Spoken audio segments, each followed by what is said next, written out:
In a move that has been whispered about in fan forums for years but seemed too decisive for reality television to ever actually make, sources close to production have confirmed the unthinkable.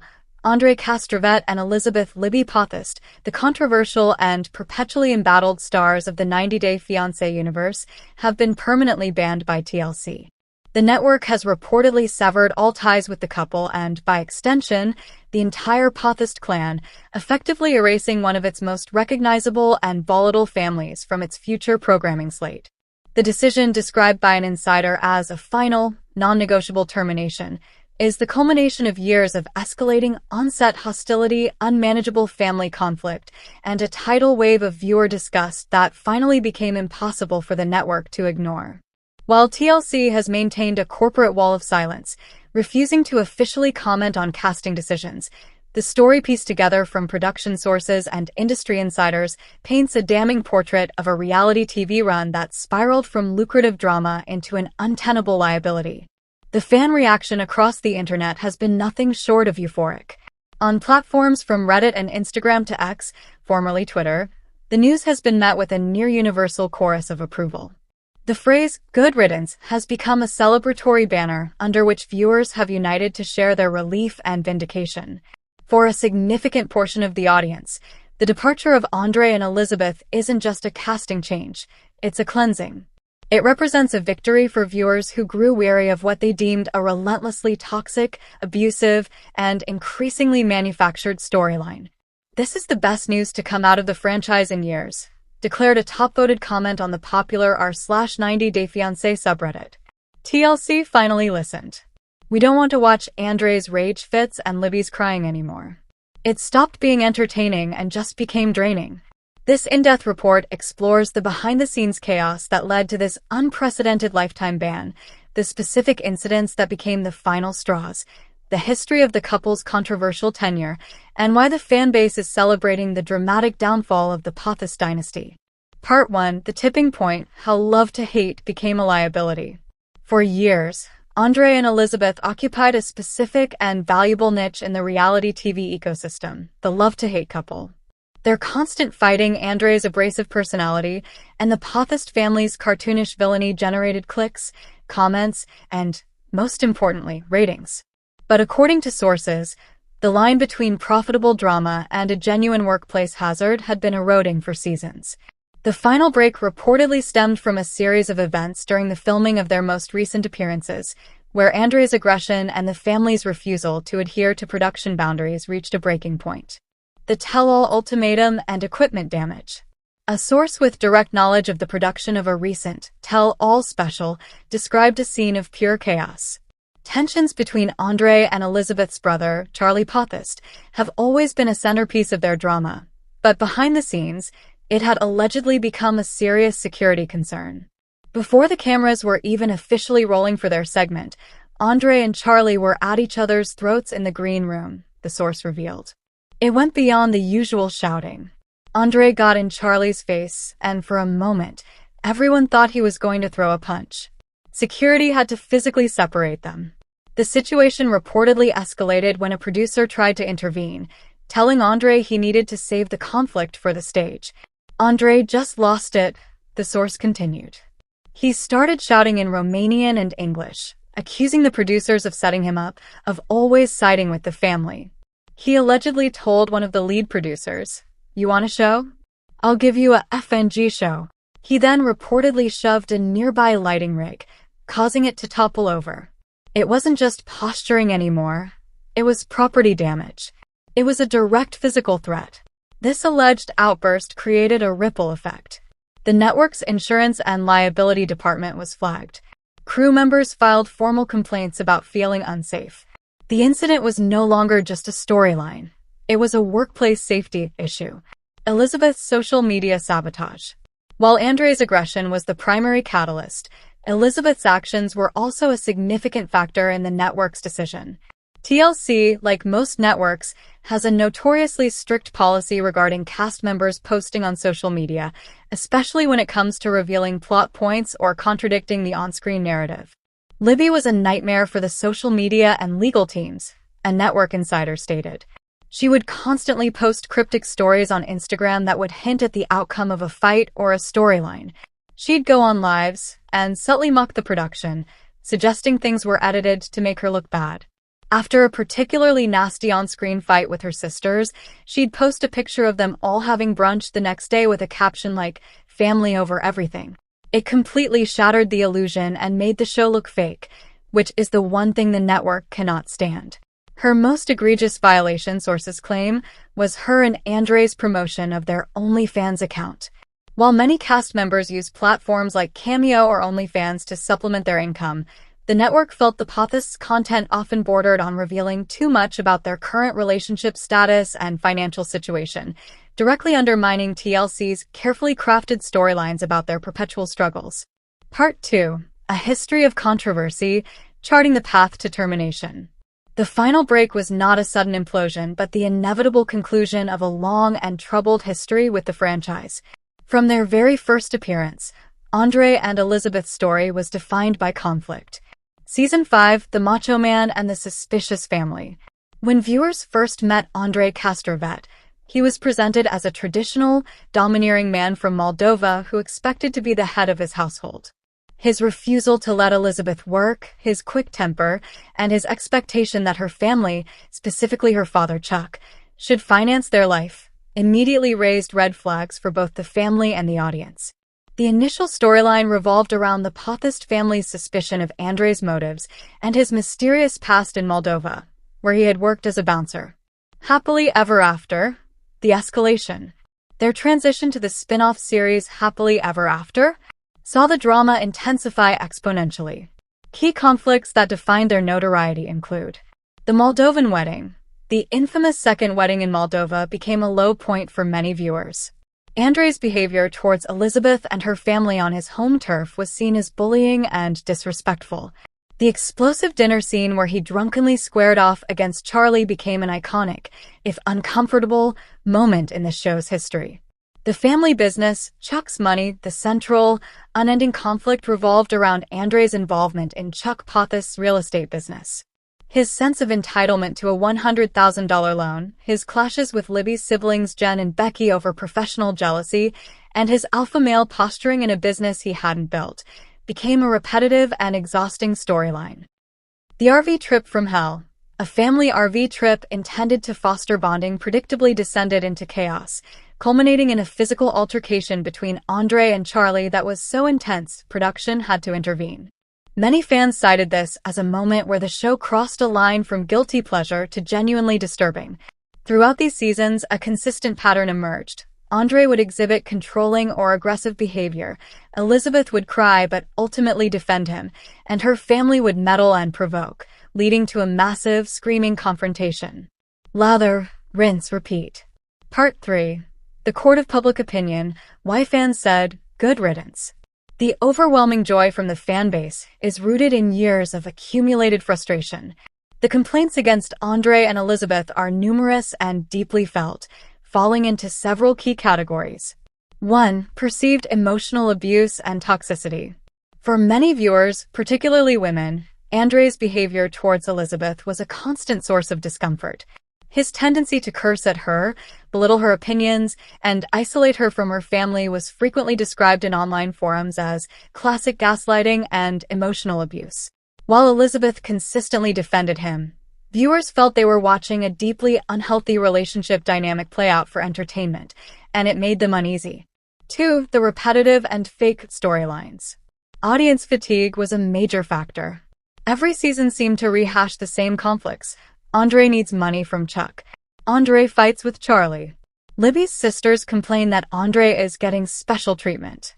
The lack of any character growth or resolution led to widespread accusations that the drama was entirely manufactured by the family and producers simply to stay on television. "I could write their entire season's script before it even airs," one fan commented. "It's beyond boring." 3. Andrei's aggression and lack of accountability. Andrei's temper was a defining characteristic. From his infamous "don't terrorize me with your pregnancy" line to his constant threats to have a physical conversation with his in-laws, his aggression was a constant. What frustrated viewers most was his complete lack of accountability. He rarely apologized, and when he did, It was often followed by a justification for his behavior. 4. The family's complicity. While Andrei was the main target of fan ire, the Pineda family was seen as equally culpable. Chuck was criticized for endlessly enabling the couple's financial dependency. Libby's siblings, Jen, Becky, and especially Charlie, were viewed as hypocritical instigators who would provoke Andrei for camera time and then play the victim. The entire family unit was seen as dysfunctional and fame-hungry. 5. The OnlyFans backlash. The couple's pivot to creating adult content on OnlyFans also alienated a segment of the audience. While many reality stars monetize their fame in this way, some viewers felt it contradicted their on-screen narrative of constant financial struggle. It fed into the belief that their entire poor us persona on the show was a calculated act. Part 4. Life after TLC. What's next for the Castrovettes? Stripped of the TLC platform that made them famous and provided their primary source of income for years, the future for Andrei and Elizabeth is uncertain. Pivoting to digital content, their most likely path is to double down on their own digital platforms. They will likely attempt to create their own reality show via YouTube channel, leveraging their existing notoriety to attract viewers. They will also almost certainly increase their output on OnlyFans, no longer bound by TLC's content restrictions. The tell-all book/podcast. It is highly probable that the couple will attempt to monetize their ban by launching a podcast or writing a tell-all book, promising to expose the truth behind 90 Day Fiancé and paint themselves as victims of manipulative editing and a ruthless network. The return to real estate. Andrei did acquire his real estate license, and the couple has been involved in property flipping. Without the demands of filming, they may attempt to build a legitimate career in the Florida real estate market, though their public reputation could be a significant hurdle. However, industry experts are skeptical of their ability to maintain their relevance without the massive promotional machine of a major network. The half-life of a fired reality star is brutal, commented a reality TV producer who has worked on similar shows. They have a small window to capitalize on the scandal, but without the show to keep them in the public eye, interest fades fast. They'll find that building a brand from scratch is much harder than being a character on a hit show. Conclusion: a cautionary tale for reality TV. The dramatic excommunication of Andrei Castrovet and Elizabeth Pineda serves as a powerful cautionary tale for both reality stars and the networks that create them. It demonstrates that there is, in fact, a limit to what audiences will tolerate. The line between compelling conflict and viewer fatigue is a fine one, and the line between on-screen drama and off-screen liability is even finer. For years, the couple and the network operated under the old reality TV maxim that all attention is good attention. But in the end, the sheer volume of negative attention, coupled with dangerous and unprofessional behavior behind the scenes, forced TLC's hand. The network made a calculated decision that the brand's long-term health was more valuable than the short-term ratings a single toxic family could provide. In the cutthroat world of reality television, where drama is currency and conflict is king, there exists a line. It is a line that separates profitable on-screen chaos from untenable off-screen liability. For years, 90 Day Fiancé stars Andrei Castrovet and Elizabeth "Libby" Pineda danced on that line, building a lucrative career out of their family's spectacular dysfunction. Now, according to an array of sources from within the production, that line has not only been crossed but obliterated. TLC, the network that made them household names, has reportedly handed down the ultimate sentence, a permanent, irrevocable ban from the franchise. The decision, which has been the subject of rampant online speculation, is said to be the result of a perfect storm of aggressive behavior, contract violations, and a growing consensus within the network that the couple and their extended family had become more trouble than they were worth. This is not a temporary suspension or a season on the bench.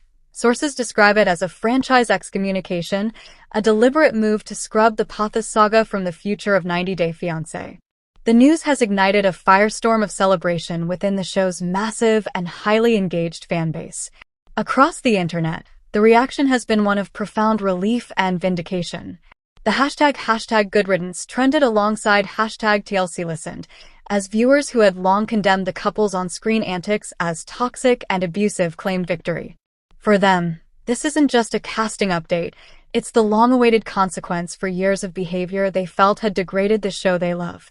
This in-depth investigative report, compiled from interviews with sources close to the production and a comprehensive review of the couple's controversial history, details the final explosive incidents that led to their downfall, chronicles the pattern of behavior that made this outcome inevitable, and explores why the very fans who once made them famous are now leading the cheers for their demise.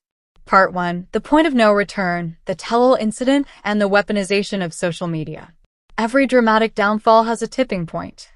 For Andrei and Elizabeth, it wasn't a single cataclysmic event but a series of final, inexcusable breaches that occurred during the filming of a recent high-stakes tell-all special. These events, kept under wraps until now, reveal a couple spiraling out of control, no longer distinguishing between on-screen performance and real-world aggression. The Green Room War and the $10,000 shove. The tell-all tapings are notoriously high-pressure environments, where cast members are forced to confront each other and their season's drama under the glare of studio lights. According to 3 separate sources, the Pothest family's segment was a disaster before a single official question was asked. The animosity between Andrei and Charlie, Elizabeth's brother, had reached a fever pitch, says a production crew member who spoke on the condition of anonymity. We've all seen them get heated, but this was different. In the backstage green room area, a verbal argument escalated into a physical confrontation. Not a punch was thrown, but Andrei got inches from Charlie's face, screaming. It was pure, unrestrained rage. Security had to physically wedge themselves between them. The situation reportedly imploded when a senior producer intervened, attempting to de-escalate by reminding Andrei to keep it for the cameras.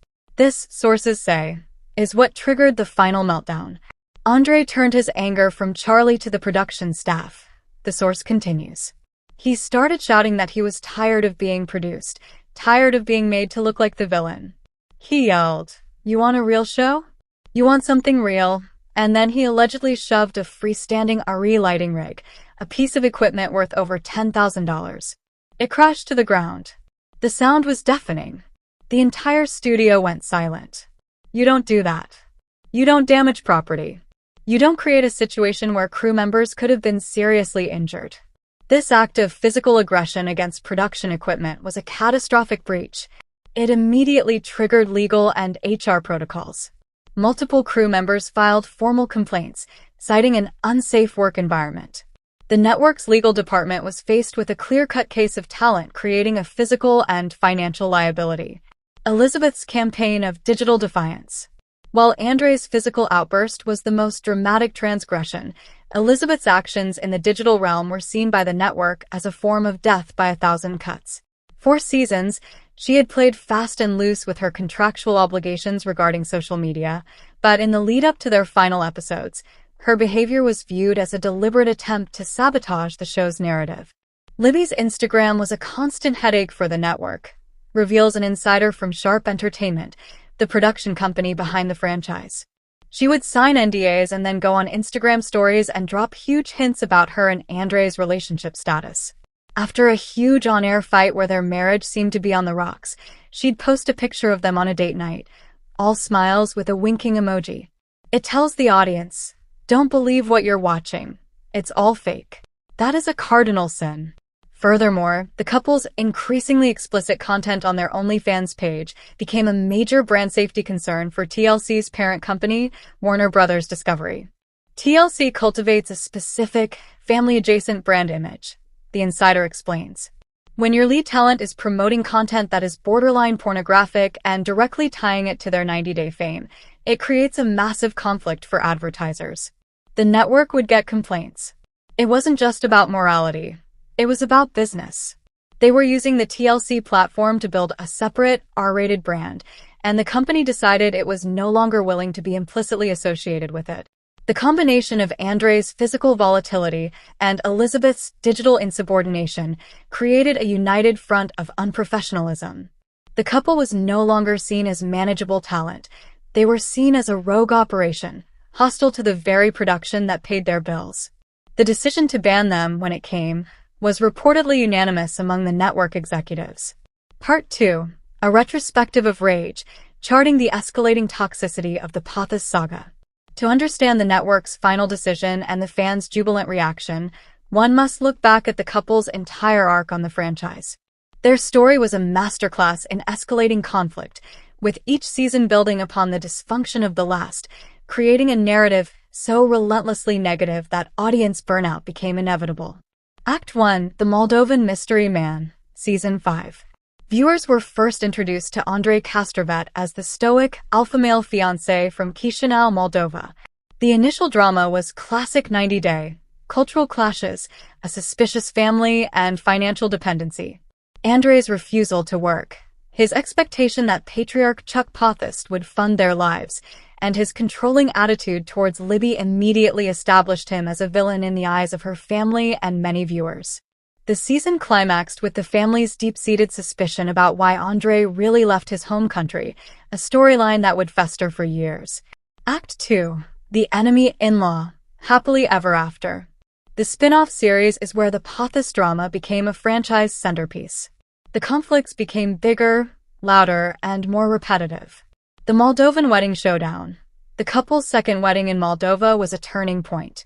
Viewers watched in horror as Andrei's behavior worsened on his home turf. He was openly dismissive of Elizabeth, cursed at her family, and nearly came to blows with her brother Charlie during a now infamous dinner scene. His drunken, aggressive rant cemented his reputation as a television villain. The $100,000 loan. The storyline surrounding Andrei's demand for a six-figure loan from Chuck to start his own house-flipping business became a symbol of his perceived entitlement. His arrogance in demanding the money, combined with his lack of a business plan or experience, infuriated viewers and his in-laws, particularly Libby's sisters Jen and Becky, who saw him as a grifter trying to steal their inheritance. The physical altercations. The simmering tension between Andrei and Charlie finally boiled over during a family gathering, leading to a physical fight that had to be broken up by the production crew. This incident was heavily promoted and marked a new low, normalizing physical violence as a form of entertainment within their storyline. An earlier incident on a family RV trip had already laid the groundwork, proving the two men were incapable of being in the same space without conflict. Act 3: The Character Decay. Over time, any nuance the characters may have had was stripped away, leaving behind one-dimensional caricatures trapped in a loop of their own toxicity. Andrei was rage. Elizabeth was tears and excuses. Charlie was the drunken antagonist. The sisters were the jealous schemers.